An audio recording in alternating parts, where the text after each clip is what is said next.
Magandang hapon mga kabay. So meron po akong estimate dito, 39437. Ayan, yan po yung job number niya. So ang model nito mga kabay, DCD 700, 10.8 volts ng DeWalt. Ito mga kabay, drill screwdriver. Wala po siyang hammer pero may drill siya, tsaka pang screw. So ito mga kabay, titesting natin. Ayan. Gumagana oh.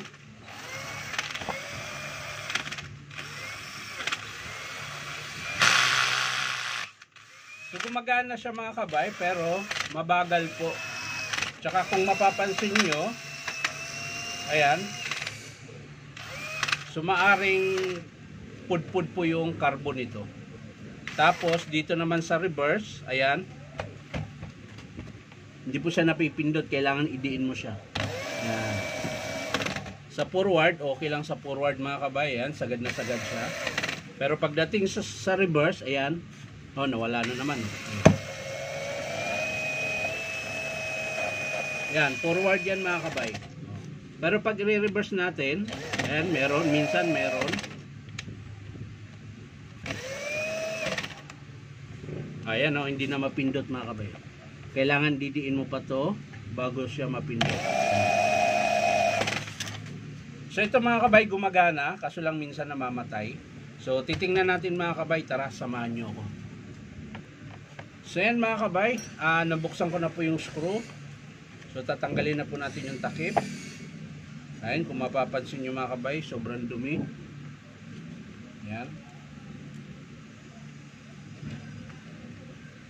So pupunasan lang natin mga kabay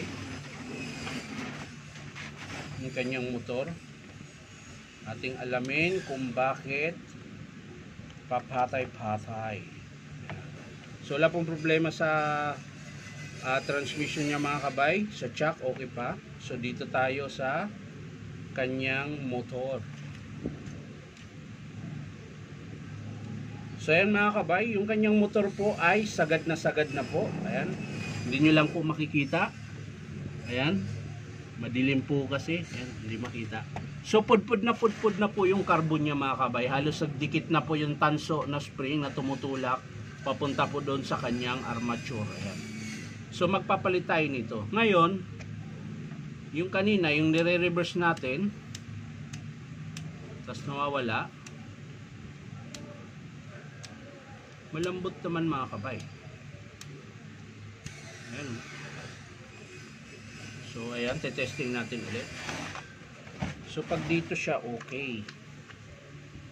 Ayan.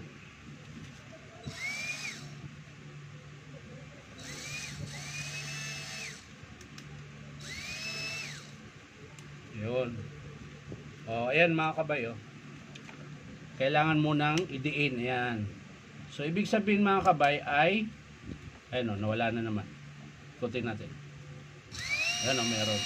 So ibig sabihin mga kabay, sa carbon po yan kung bakit ay gumana. Ayan. Reverse. Ayan, wala na naman. Kailangan pang idiin maigi yung yun. So imbis na motor lang po ang papalitan dapat, isasama ko po yung switch niya mga kabay. Ito po.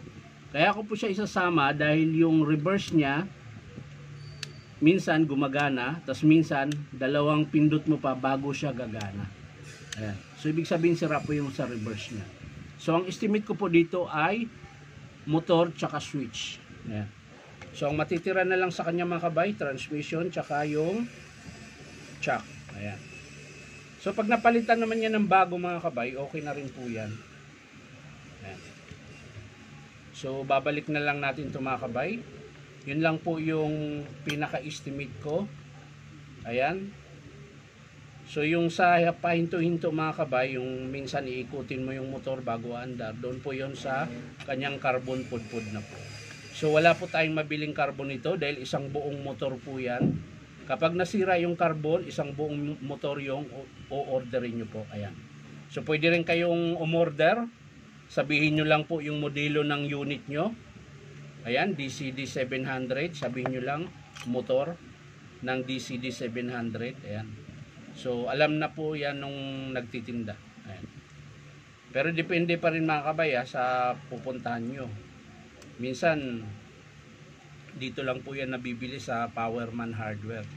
Kaya kung gusto nyo bumili ng pyesa na sigurado mga kabay, punta lang po kayo dito sa 530 T. Alonso, Santa Cruz, Manila. Ayan, hanapin nyo lang po yung Powerman Hardware mga kabay. So yan mga kabay, babalik na lang po natin ito. So yan mga kabay, babalik na lang natin to. Dahil tapos na po yung ating estimate. Bubuuin na lang natin ulit. At aantayin natin kung i-approve ng customer mga kabay. So ayusin lang natin to. Dahil ayaw pumasok nung walang hiyas.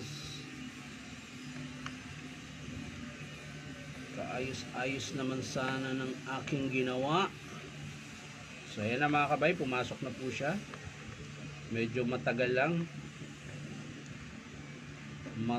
siya pumasok.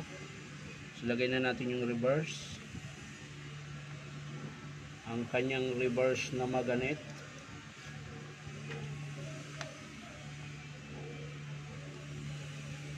Tingnan mo mga kabay, nakalas pa siya oh. Kinabit ko na nga siya, nakalas pa talaga.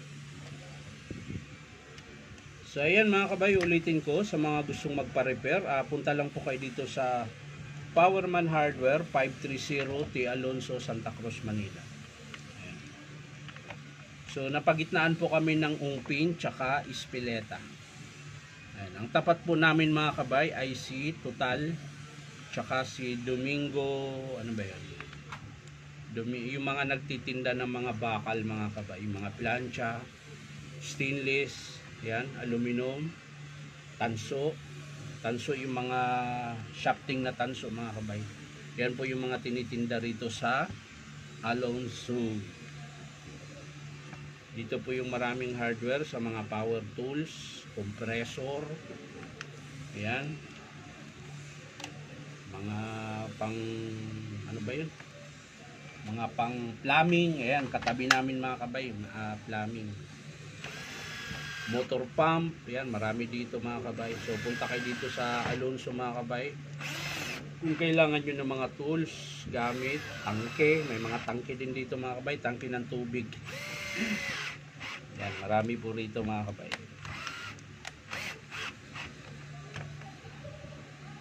Anyari, bait tumagos yung screw. Sobrang ano mga kabay, sobrang hindi ko pala na-adjust.